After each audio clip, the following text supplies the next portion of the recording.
Bien, como decía, hasta ahora hemos visto que para moverse de un nodo al siguiente, como máximo teníamos en cuenta el coste del recorrido a este siguiente nodo, a su hijo. Pero esto no es suficiente, sobre todo cuando el árbol es muy grande y no sabemos por dónde podemos llegar mejor al nodo meta. Para evitar eso, vamos a hacer lo que se llama una búsqueda heurística. La búsqueda heurística o informada utiliza un conocimiento inyectado en el algoritmo por el programador. Es decir, no tiene que ver con la propia estructura del problema, sino con conocimiento externo que el programador tiene de lo que puede ocurrir allí. En este caso lo llamaríamos en cierto sentido como intuición o algo parecido. Es el intento de codificar la intuición como una función que me diga de todas las decisiones posibles que tengo que tomar, cuál creo que va a ser mejor. Y recalco lo del creo. Si supiera cuál sé que va a ser mejor, lo sé porque tengo un algoritmo que me da un único resultado que me dice que es lo mejor. Entonces directamente lo aplicaría y punto. Aquí, en lo que se basa esto, es en que no tengo un conocimiento completo del resultado de mis acciones. Entonces decido o intuyo que esta acción va a ser mejor o peor que aquella. No existe una manera de determinar cuál es la mejor. ¿Por qué? Primero, porque no se puede explorar el árbol de estados completo, bien sea debido a su tamaño o quizá porque cambia con el tiempo. Es decir, yo tomo una decisión, por ejemplo, de inversión en bolsa, pero mañana, pues no lo sé. Putin puede decidir usar un arma nuclear táctica o puede que, y entonces tenemos un caos bursátil, o al revés, puede decidir la población de Moscú levantarse y lincharlo, y entonces tenemos una subida de la bolsa espectacular. Entonces el árbol va cambiando con el tiempo, ahí no tengo posibilidad de hacer nada. Pero, o bien, aunque sea estático, como por ejemplo los juegos, el ajedrez, etcétera, las reglas son siempre las mismas, lo que no puedo es explorar el árbol completo porque no tengo ni tiempo ni memoria. Entonces, ¿qué hago? Asignar a cada una de las posibles acciones sucesoras una función que me diga cuán buena puede llegar a ser, en términos de cuán cerca me llevará del estado meta. Esa función la tengo que calcular ¿de acuerdo a qué? De acuerdo a el lugar donde estoy, es decir, el estado en el que estoy, y también podría usar información de la evolución hasta aquí, es decir, del camino por el que he llegado a este estado. En el caso de juegos, por ejemplo, sería de las jugadas hechas por mí y por el contrario. ¿Vale? Los buenos jugadores, en ese sentido, pueden intuir lo que el contrario creen que el contrario va a hacer de acuerdo a la forma en que ha jugado, y a partir de ahí, pues decidir una cosa u otra distinta. Esa función, sea cual sea, tiene que cumplir 4 propiedades. Primero, el esfuerzo computacional para encontrar una solución aceptable debe ser asumible. Si para calcular por qué rama tengo que meterme gasto más tiempo o más esfuerzo computacional que para explorar sistemáticamente el árbol, pues para eso lo exploro directamente. O sea, tengo que poder calcular eso en un tiempo más o menos razonable. La solución encontrada debe ser en promedio próxima a la óptima. ¿Qué quiere decir en promedio? Que si uso ese mismo algoritmo, esa función heurística para decidir por dónde entro, en muchas situaciones, en la mayoría de ellas o en muchas de ellas terminaré hallando la solución óptima o una solución próxima a la óptima. Es decir, que mi intuición sea buena, en pocas palabras. Segundo, la posibilidad de encontrar una solución pobre, o sea, muy subóptima, debe ser baja. O sea, si yo me pongo en varias situaciones posibles de decisión y decido según esta función heurística, muy pocas veces terminaré encontrando una solución realmente mala. O sea, la mayoría de las veces terminaré encontrando una solución buena, muy pocas veces terminaré encontrando una solución muy mala. El esfuerzo computacional para calcular esa función debe ser asumible, porque si no, más me valdría explorar directamente el árbol. Y luego la heurística debe ser, a ser posible, simple, fácil de explicar, de entender y de programar. Es decir, ¿por qué tomas esa decisión? Aparte de poner esa especie de intuición, ¿eres capaz de explicar qué te ha llevado a preferir esta solución para seguir explorando en lugar de la otra? Si no eres capaz de explicar eso, difícilmente lo podrás programar. Y ojo, que las heurísticas son una de las cosas que más se debe comentar en un programa. Si tú haces un algoritmo como los que vamos a ver de aquí, tú dices, estoy haciendo un BFS. Y entonces haces un código que dice for each, no sé qué, para cada sucesor, entrar, no sé qué. Ahí no comentes gran cosa porque eso es el algoritmo clásico, y ahí está claro. Pero si de repente en lugar de seguir por este sucesor, tomas otro sucesor, lo haces porque una cierta función te ha dicho que puede ser mejor que los otros. Pues en esa función, donde estás calculando el número que te dice si es mejor o peor, explica lo que haces, porque lo que haces no tiene que ver con la estructura del programa, lo has decidido tú. Así que di en cada línea que estás tratando de programar, que tienes en la cabeza para codificarlo precisamente de esa manera. Una heurística se suele codificar en forma de función que vamos a considerar que toma un nodo n y que va a devolver un valor o bien positivo o nulo, tanto menor cuanto más cerca esté n del nodo objetivo. Cerca en términos de movimientos en el árbol de búsqueda contados con sus costes, probablemente. O sea, no solo quieres, muchas veces no solo quieres el que te lleve en el mínimo número de jugadas, sino a lo mejor el que lleva una victoria más aplastante. En el caso del ajedrez no, porque el jaque mate es jaque mate, pero en el caso del póker, por ejemplo, o de juegos en que se cuentan puntos al final, al terminar, hay juegos de cartas, tampoco sé jugar ni nada, pero sé que hay juegos de cartas donde al final se cuentan puntos, o en el dominó, por ejemplo, si vas a cerrar, pues con cuántos puntos te quedas. Bien, hemos tomado como convenio que estas funciones heurísticas devolverán un valor positivo o nulo. Oye, ¿y si yo imagino de modo natural mi función como devolviendo valores positivos y negativos? No pasa nada. Coges y a esa función le sumas el valor más negativo posible que podrías encontrar y ya te queda de 0 en adelante. Esto es solo para poder operar, no tiene mayor importancia. O sea que si la imaginas con negativos y positivos, da lo mismo. Súmale el valor menos infinito, el valor más posible, y ya tienes una función de valor positivo o nulo que cumple esas condiciones. Bueno, y ahora veremos esas funciones que de dónde las saco. Pues no las saco de ningún sitio, tiene que ser mi sentido común el que de acuerdo a la estructura concreta de ese problema decida. Y ahí entraría efectivamente, por ejemplo, en un sistema de decisión médica, la intuición del médico.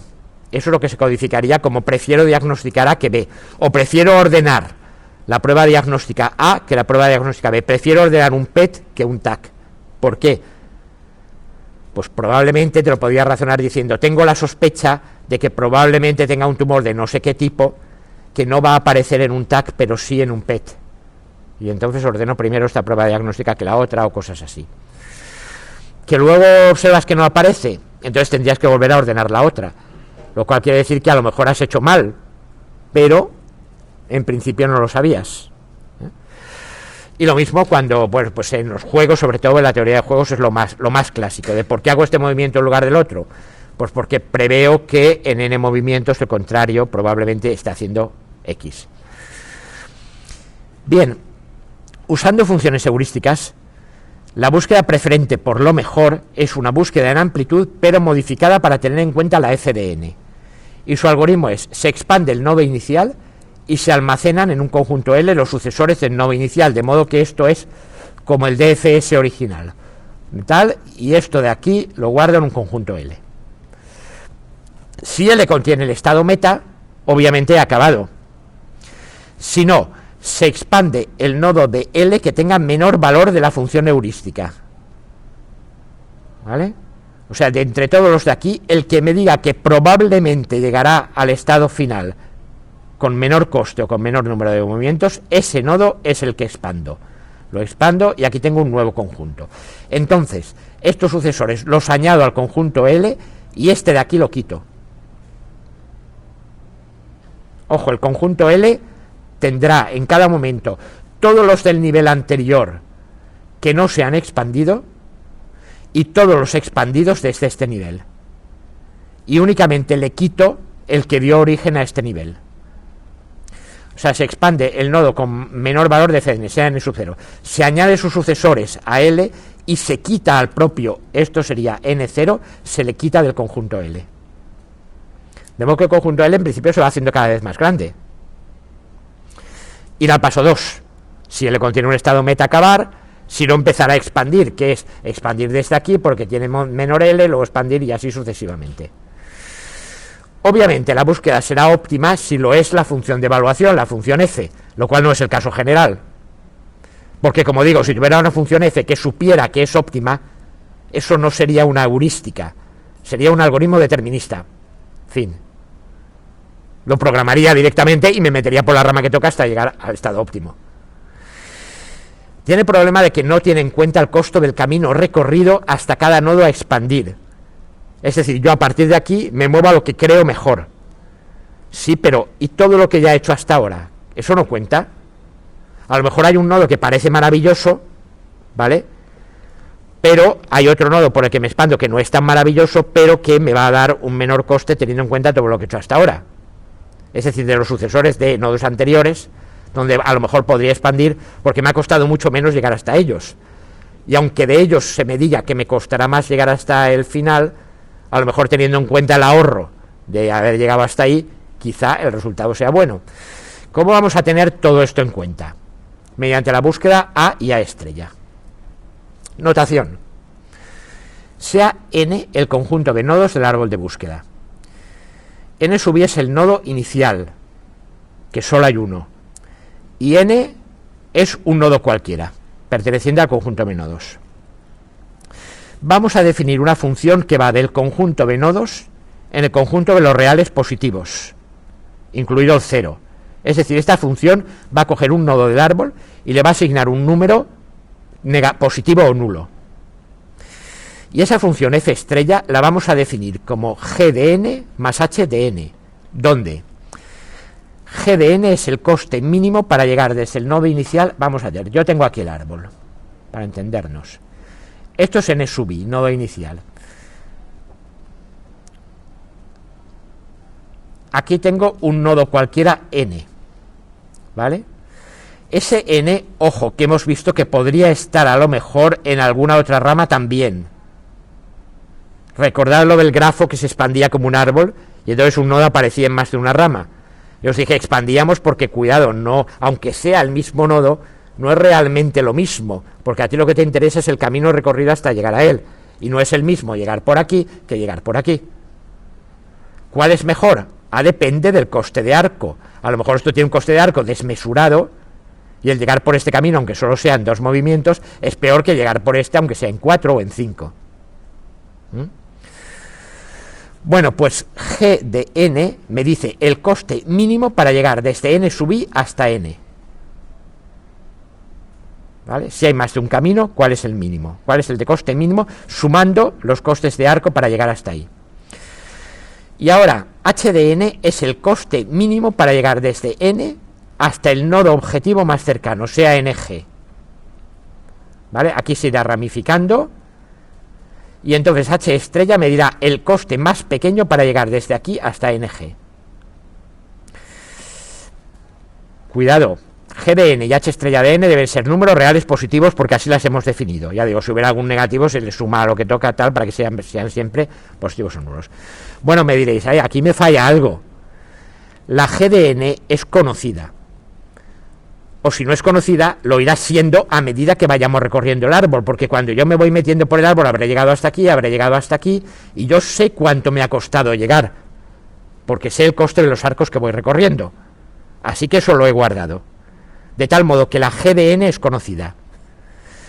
¿Cómo sé que es la mínima? Porque si he llegado antes, yo me he apuntado cuál era la g de n. Y si vuelvo a llegar otra vez, ¿qué hago? Comparo y veo cuál es la más pequeña, y con esa me quedo como valor nuevo de g de n. Cuando empiezo ahora voy, cuando empiezo desde cero voy a tener que inicializar a más infinito, ¿vale? Esa es la jugada del algoritmo. Voy a inicializar la f y la g y tal, las voy a inicializar a más infinito, y conforme voy metiéndome por el árbol voy actualizando los valores de g.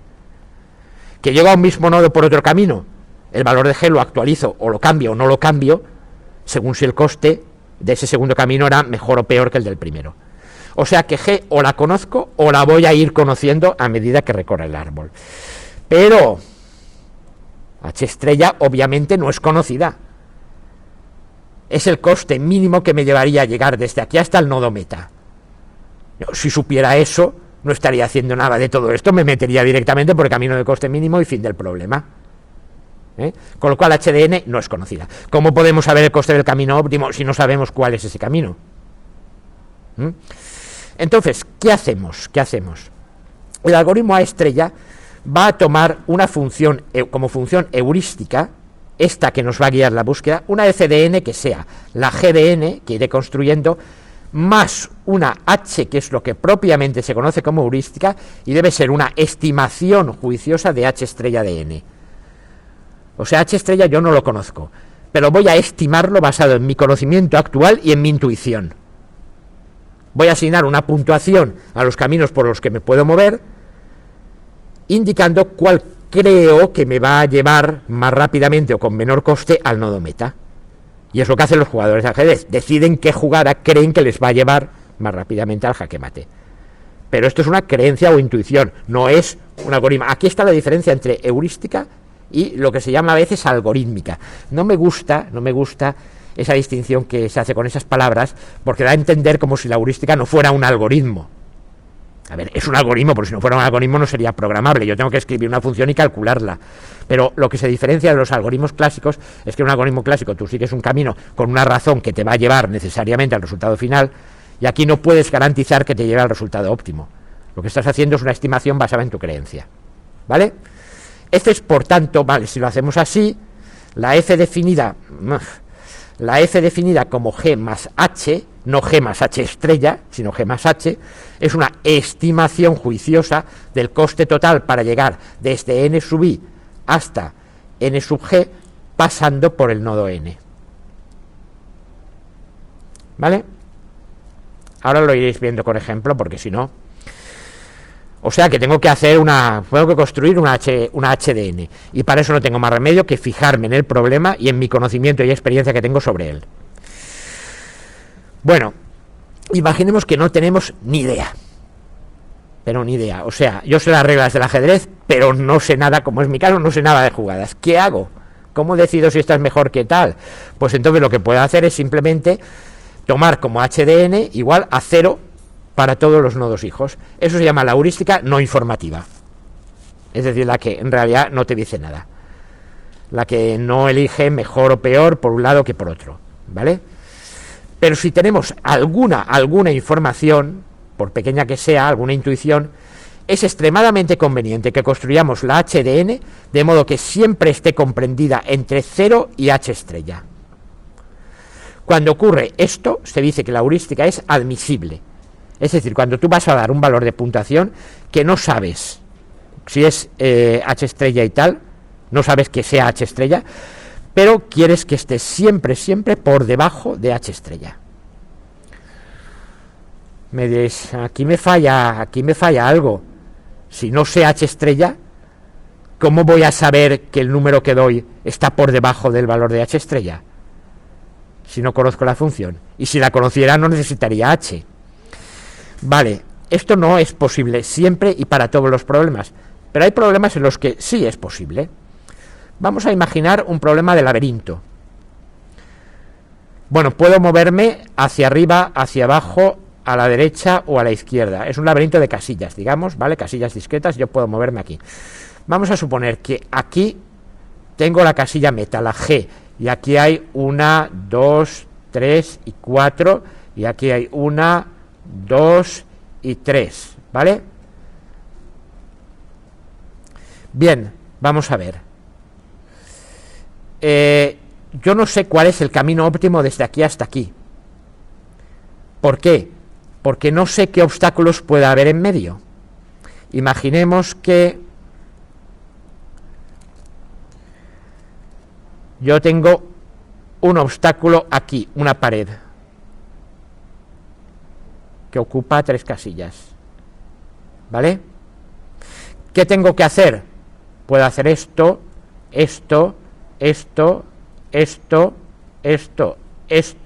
y esto.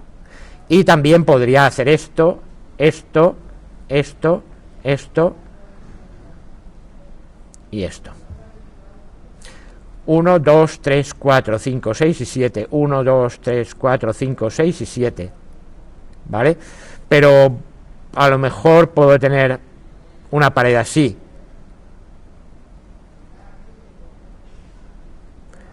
Uno, 2, 3, 4, 5, 6, 7, 8, 9 y 10. ¿Vale? Como no sé qué pared tengo, yo no sé. Aquí H estrella sería 7. ¿Vale? otros H darían un valor mayor. Entonces dices, vale, yo no lo sé, pero ¿puedo dar un H de n que sea siempre menor o igual que H estrella de n? ¿Qué? Sí, pero ¿puedo dar algo que tenga un H de n de valor menor?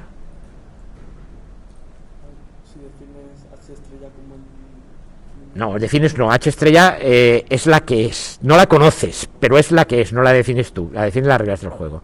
H es la que tú defines. Sí, puedo dar como H la diferencia de abscisas más la diferencia de ordenadas, o sea, 1, 2, 3, 4, 5 y 6. Si yo defino H de este nodo como 6, que es esta distancia más esta distancia, lo que se llama la distancia de Manhattan entre dos puntos, que es esto más esto, ¿vale? Eso siempre, siempre es menor que H estrella. ¿Por qué? Porque es el caso óptimo en el que supone que no hay obstáculo. El problema que yo tengo es que no conozco los obstáculos que me voy a encontrar delante. Imaginemos que no me encontrase ninguno, ¿vale? Entonces no definas H como 0, defínelo como 6. Claro, ese es el asunto. Ese es el asunto. Hay problemas que tienen una estructura determinada que te permiten acotar H estrella. Es decir, no sé cuál es, pero sé que no va a ser más grande que es, más pequeño que esto. Vale, en problemas como el ajedrez es que no puedes. No, ahí tienes que emplear otras estrategias distintas, ¿vale? Y no garantizas que la heurística tuya sea admisible, ¿vale? O sea, es que eso a lo que iba. Se llama admisible cuando H de n es menor o igual que H estrella. ¿Y eso cómo lo sé? Si no sé H estrella. Pues no lo sabes. Pero hay algunos tipos de problemas sencillos en los que determinadas condiciones del problema te garantizan que puedes escoger una heurística admisible aun cuando no sepas H estrella. Y el ejemplo del laberinto es el más típico, ¿vale? Si escoges como H la diferencia de abscisas más valor absoluto de la diferencia de abscisas más valor absoluto de la diferencia de ordenadas, o sea, H de n igual a valor absoluto de la x sub n menos x sub g más valor absoluto de in menos ig, ¿vale? Sumamos que el nodo origen está en xn y n y el nodo final en xg y g, ¿vale? Entonces con esto, eso sabes que es una heurística admisible. Pero H estrella de n no puede ser 0. H estrella de n podría ser 0, sí, podría ser 0 en el caso de que estuvieras ya en el nodo meta, no en otro. Si no estás en el nodo meta valdrá algo, porque habrá algún coste para llegar a él. Siempre puedes coger 0, que sea no informativa, y esa desde luego que siempre es admisible, pero es muy poco útil. Sí.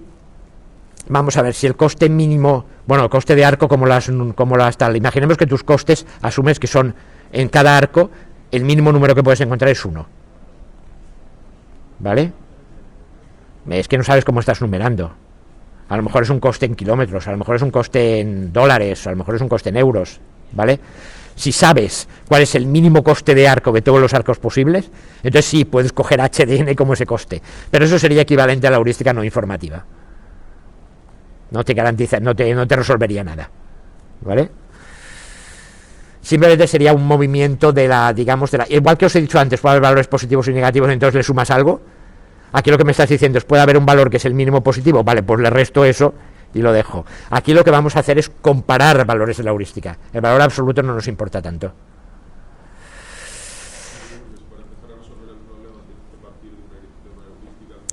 Sí, si tienes que partir de una heurística admisible, no tienes ni la menor idea, no tienes más remedio que coger la heurística no informativa. 0 para todo el mundo. Sí, 0 para todos. O como dices tú, el mínimo para todos, pero es que me da igual, no te va a llevar más deprisa coger el mínimo para todos que 0 para todos. Sí, puedes coger 0 para todos. No, cuidado. Es extremadamente conveniente que la cojamos de esta manera. Pero si no tienes absolutamente ninguna información, coge esta, ¿vale? Admisible es que sea menor o igual que HDN.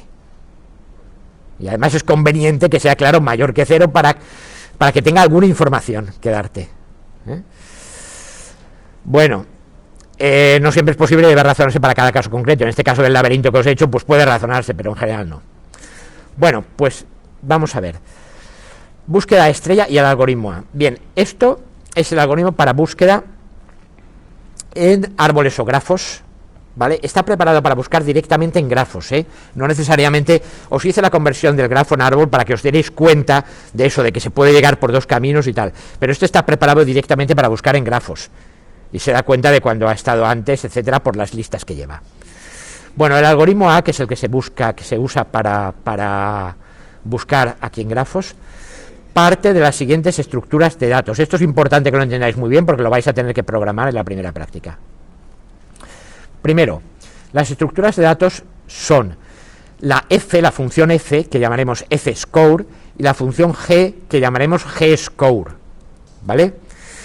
Aquí lo podríamos hacer como una especie de tabla, pero la forma más sencilla es una estructura de tipo mapa. No sé si habéis visto estructuras mapa en los lenguajes de programación. Son simplemente como arrays, ¿vale? Pero donde el índice, en lugar de ser un número, es cualquier estructura de datos que a ti te apetezca.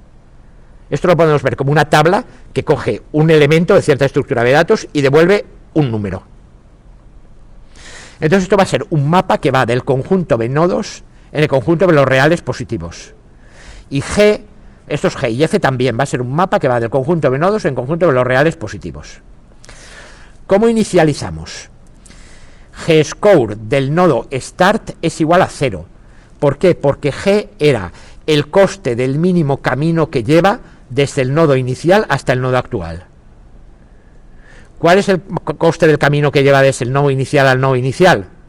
0, obviamente. Entonces G-star lo inicializamos a 0. Y G-score de n lo inicializamos a más infinito para todos los demás nodos. ¿Qué es más infinito? A la hora de programarlo de verdad, si tú estás, por ejemplo, en una función, esto va a tomar valor en los números reales, por ejemplo, los floats, tomarías la constante max float, por ejemplo, que es el máximo número float representable, o algo así, para indicar número más grande que cualquiera que me pueda encontrar. F-score inicializo a h del nodo start, ¿vale? Es decir, el coste que yo creo que me va a llegar desde el nodo inicial hasta el nodo meta. F-score de n para todos los demás nodos lo voy a inicializar a infinito también, ¿de acuerdo? Ahora vamos a tener unas funciones definidas que son la función h, que es la función heurística, que es el coste que yo creo que va a tener llegar desde un nodo cualquiera hasta el nodo meta. Y esa la tengo que programar de acuerdo a mi conocimiento del problema. Si no tengo ni idea, pues pongo h de n igual a 0 para todos los nodos. ¿Que tengo alguna idea? Pues programo algo. ¿De acuerdo? Y la idea luego será que programéis alguna heurística razonable para el problema del Otelo, por ejemplo, en otra práctica. Y ahora tengo que tener también la función d. La función d es una función que va de n por n en r+, es decir, toma una pareja de nodos y me devuelve un número real positivo. Eso es el coste del arco para ir entre un nodo y otro nodo. Y se programa de la siguiente forma. Si hay arco entre esos nodos, pues entonces es el coste que tú sepas que tiene llegar. Y eso te lo tienen que dar como dato del problema, claro. Por ejemplo, es la distancia de la carretera entre esta ciudad y la otra, si es que hay carretera, o el coste del billete de tren, o lo que sea. Y la inicializas a menos infinito si los nodos no están conectados. No importa, porque para nodos no conectados el algoritmo nunca llama a la función d. Siempre que va a llamar a la función d, la va a llamar con dos nodos que están conectados. Así que eso es lo que tienes que inicializar. Bueno, pues el algoritmo A toma dos parámetros que son start y goals, donde start es un nodo y goals es un conjunto de nodos. ¿Por qué? Porque podría haber más de una solución válida al problema. Un laberinto podría tener varias salidas. Un juego podría acabar con la victoria sobre el contrario de varias maneras diferentes, etcétera, etcétera. O sea que goals en principio puede ser un conjunto. A lo mejor solo tiene un elemento en ese juego particular o en ese tal, pero en principio es un conjunto. Y start, sin embargo, es un nodo. ¿Vale? Bien, pues el algoritmo lo que hace es lo siguiente. Primero que nada, open es una variable local del algoritmo y es una variable de tipo conjunto de nodos. Close Closed es una variable local del algoritmo también, y es una variable también de tipo conjunto de nodos. Open se va a inicializar al conjunto que tiene únicamente el nodo start, y closed se va a inicializar al conjunto vacío. Ya lo digo, open es de tipo conjunto de nodos, se inicializa el conjunto con simplemente el valor start. Closed es también conjunto de nodos y se inicializa el conjunto vacío. Bien, pues mientras empty no esté vacío, perdón, mientras open no esté vacío, se coge la variable local current y se llena con el nodo n de este conjunto que tenga un valor de fscore más pequeño. Al principio, ¿a qué se inicializará current? Al nodo start, porque no hay nadie más en open, o sea que es que el que tenga menor valor es el único que hay, y el valor de f de start es igual a h de start al inicializar. Vale, pues se inicializa. Si current pertenece al conjunto de objetivos o al conjunto de metas, entonces devolver éxito. Hemos llegado a la meta. El algoritmo se acaba. Que no. Open.remove current. Es decir, el nodo actual se quita del conjunto de abiertos y se añade al conjunto de cerrados. Yo los llamaría, en todos los libros, desde la primera vez que publicaron el algoritmo, los llaman open y closed. Yo preferiría llamarlos to visit y visited, para visitar y ya visitados. Pero como lo hacen así, lo sigo, igual que sigo notación también en inglés, porque lo encontraréis más habitualmente. Open.remove current, closed.add current, o sea, le añades, bueno, los operadores remove y add son sobre conjuntos, y lo que hacen es poner, ojo, los operadores sobre conjuntos, cuando intentas poner uno que ya está, simplemente no hace nada. Cuando intentas quitar uno que no está, simplemente no hace nada. ¿Vale? No va a darse el caso, pero que recordéis que son operadores, o sea, el conjunto no puede tener nunca elementos repetidos. Es un conjunto, no una lista. Ojo, ojo. Es un set of, no un list of. Si lo implementáis en forma de lista, me parece muy bien, pero que tengáis muy claro que, ¿vale? Hay ya, por cierto, en C++ hay ya estructuras conjunto definidas, y hay operadores de intersección y de todo sobre la clase conjunto. Bueno, pues ahora, para cada vecino que llamaremos ney, esto es for each, esto es for i igual a no sé qué, ¿vale? Pues ahí la variable local de bucle sería ney. Ney va a tomar como valores cada uno de los vecinos de current. O sea, para cada uno de los vecinos del nodo actual, por tanto, tengo que tener una función vecino. Cuando lo programéis, tendréis que programar una función vecino que para cada nodo te dé todos aquellos a los que se puede ir desde él. En un laberinto, ¿qué significaría? Las casillas que están arriba, abajo, derecha e izquierda, y que puedes ir porque no hay un obstáculo o no hay un tabique que acaba el laberinto. O sea que si estáis pegados a un borde, recordad que los vecinos son todos los que queden dentro del laberinto y no estén ocupados por un obstáculo. Entonces haces el conjunto current y de todos los que te quedan, que pueden ser 4, 3, 2 o 1, te vas paseando por cada uno de ellos. Bien, si ese vecino no pertenece al conjunto de cerrados, o sea, conjunto de ya visitados, hay una variable local de tipo float, por ejemplo, o como estáis contando la puntuación, que es tentative gscore, que es gscore de current más d de current ney. O sea, el coste para llegar desde el nodo inicio hasta este nodo será el que ya teníamos más el coste de arco entre yo y aquel al que quiero ir. Ney es un vecino al que quizá me propongo ir, quizá. Por eso aquí marco con tentative gscore. ¿Vale? El g, si me moviese a ese nodo, sería el que ya hay más la distancia entre yo mismo y el nodo al que me pretendo mover. Y ahora, si tentative gscore es menor que gscore de Ney, aquí es donde estoy comprobando, ¿he llegado a ese mismo nodo antes por otro camino? Y ahí entenderéis la razón de haber inicializado gscore así. Si no he llegado nunca, la primera vez que he llegado es la que me marca el valor de G, porque siempre es menor que infinito, claro, y entonces me lo apunto. Que ya he llegado antes, entonces miro a ver si he llegado por un camino de menor coste o de mayor coste. Si es de mayor coste, ¿vale? O sea, si el de ahora es de menor coste que lo que ya había, me lo apunto aniquilando a la G anterior. Es decir, en lugar de G-score de Ney, se actualiza a tentative y-score, y F-score también se actualiza. ¿Por qué? Porque recordad que F era G más H. Si he cambiado la G, también tengo que cambiar la F. Así que la cambio.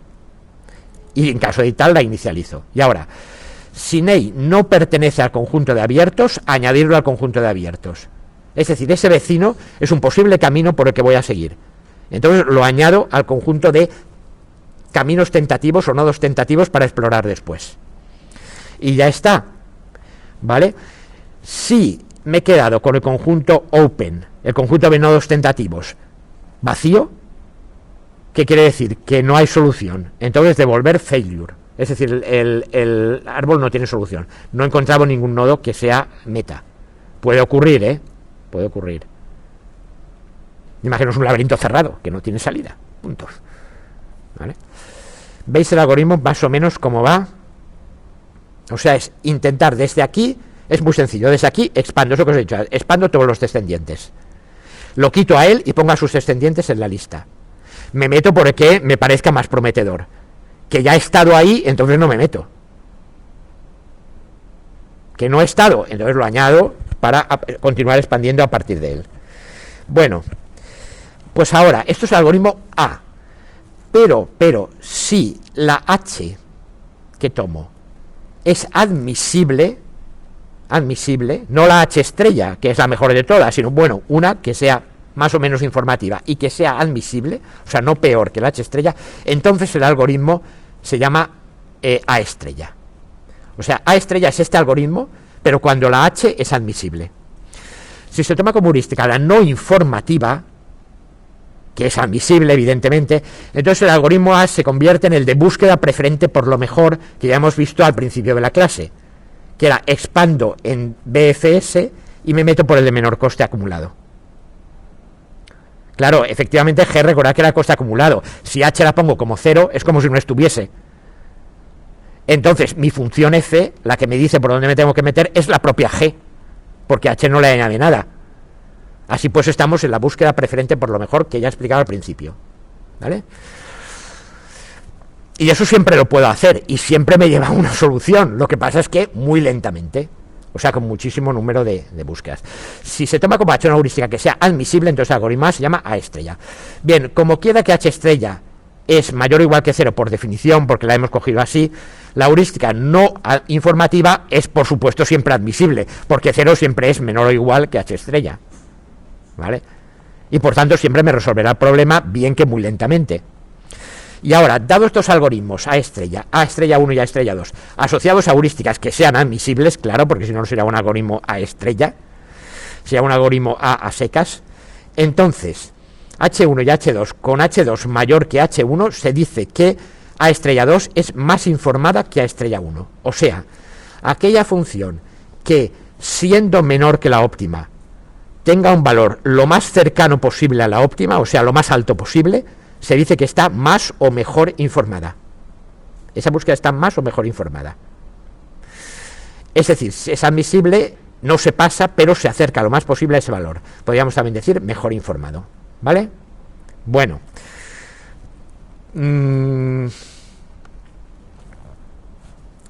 Sí que me da tiempo a mirar un problemilla que os he subido también a ver.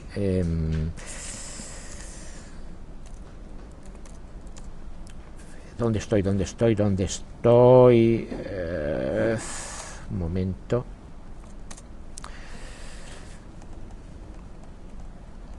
Las práctica, problema, revisión. No, perdón, lo tengo en SIDocs. Así aquí, a ver, sí, bueno, aquí hay algunos, pero había uno en particular.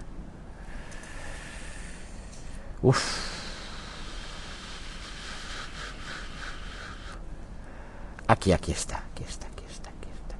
Ahí, perdón. Nada. Uy. Bueno, da lo mismo. Vale.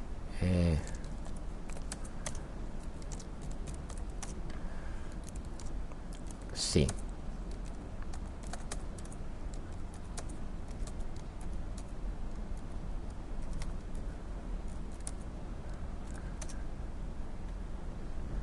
No, este era más complicado. Había uno más sencillito para hacer ahora mismo aquí. ¿Será posible que se me haya perdido?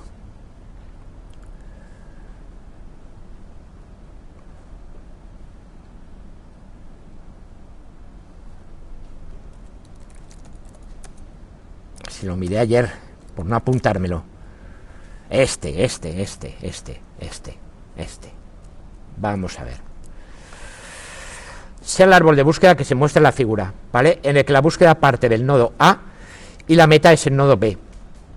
Perdón, el nodo... No, H, perdón. Los costes de recorrido de cada rama figuran junto a ella. Indicar cuál sería el orden de recorrido hasta alcanzar el... No, a ver, un momentito que tengo por aquí. Vale. Que no me vuelva a equivocar como ayer en la otra transparencia, ¿vale? Indicar cuál sería el orden de recorrido hasta alcanzar el nodo meta y el coste de recorrido total si recorremos el árbol con una búsqueda ciega, o sea, no informada. A ver, este árbol. Una búsqueda preferente en búsqueda preferente por amplitud. Vale, por amplitud, ¿qué haría? ¿Cuál sería el orden de recorrido?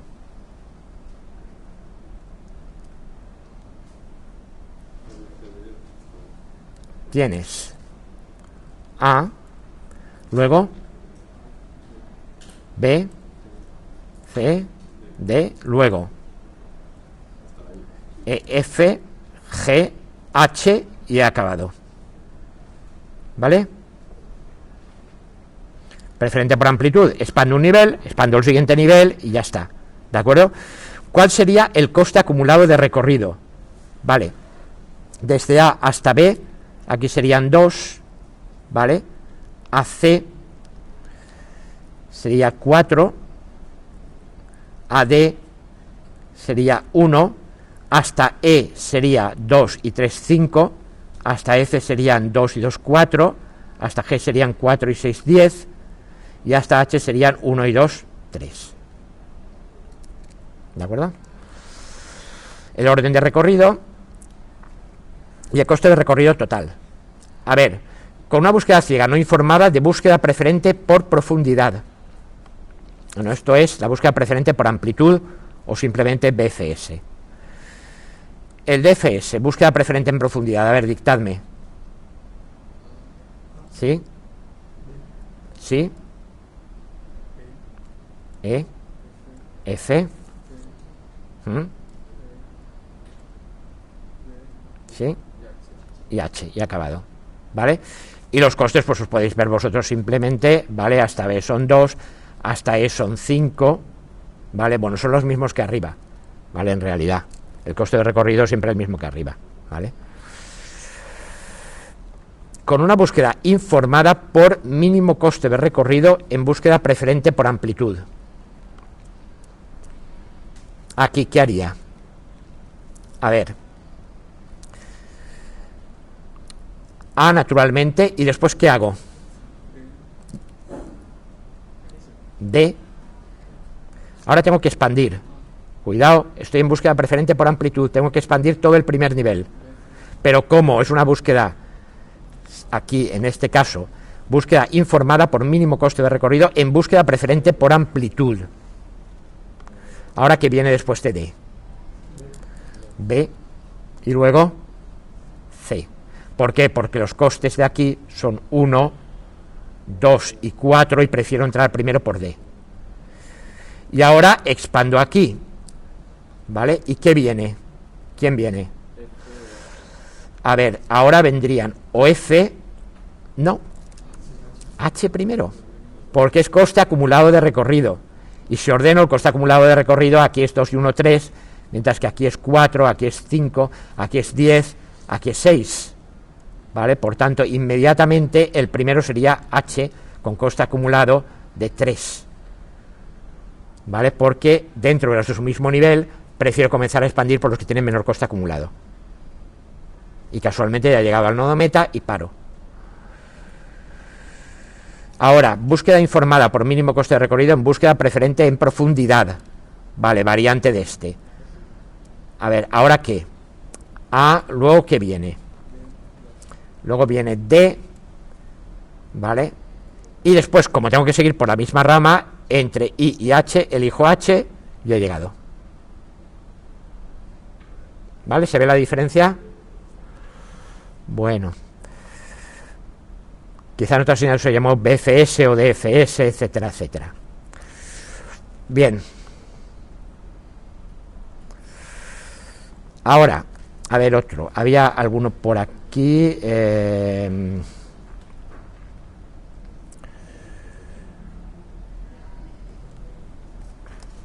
Este.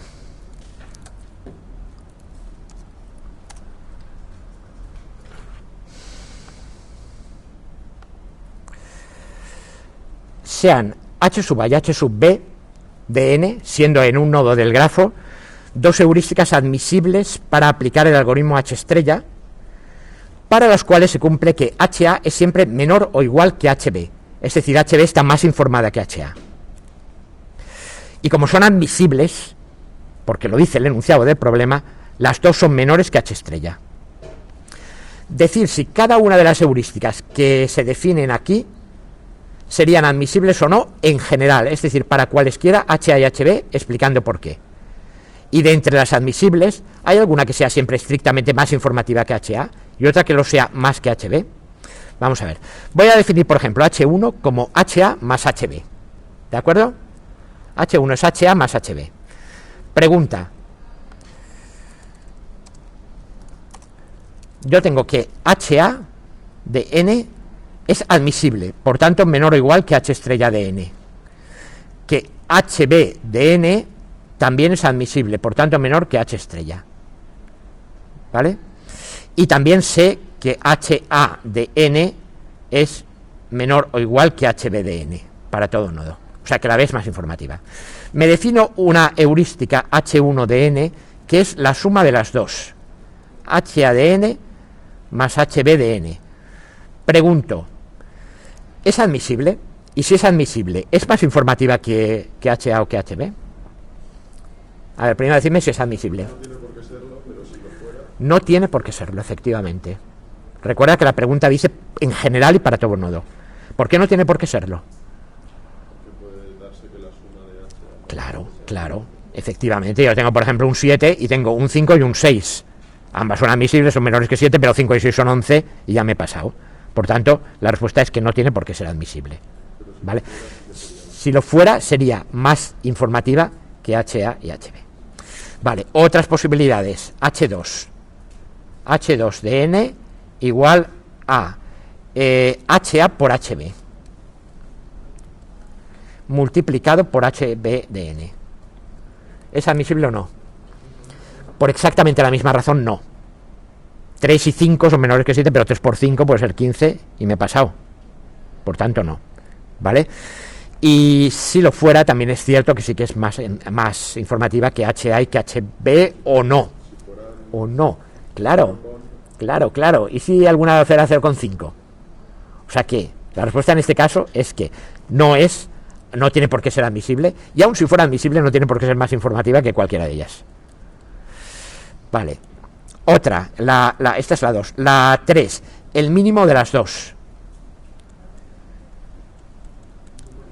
Al mínimo de HA y HB. ¿Este es admisible? Sí, necesariamente. Si las dos son menores que algo, el mínimo de las dos por definición es menor que ese algo. ¿Vale? En ese caso, ¿es menos informativa que... es menos informativa que HA y que HB? O como mucho igual. ¿Vale? Que alguna de las dos. máximo, el máximo de HA y HB es admisible, porque si ninguna se pasa, la mayor de las dos no se pasa, y es más informativa que cualquiera de las dos, o como mucho igual. Más, no. Es igual de informativa que la más informativa de las dos en el mejor de los casos, claro. ¿Vale? Sí, si una fuera siempre mayor que otra. No, además es que no, siempre es una mayor que otra. Vale, es igual de informativa que HB. De hecho, es HB. Por cierto, en este caso de aquí es que esta es HA, y en este caso de aquí es que esta es HB directamente. Claro, sería igual a HA y esta sería igual a HB, ¿vale? Y ahora, la quinta. Igual a P por HA de N más 1 menos P por HB de N con P entre 0 y 1. Estrictamente mayor que 0 y estrictamente menor que 1. ¿Es admisible?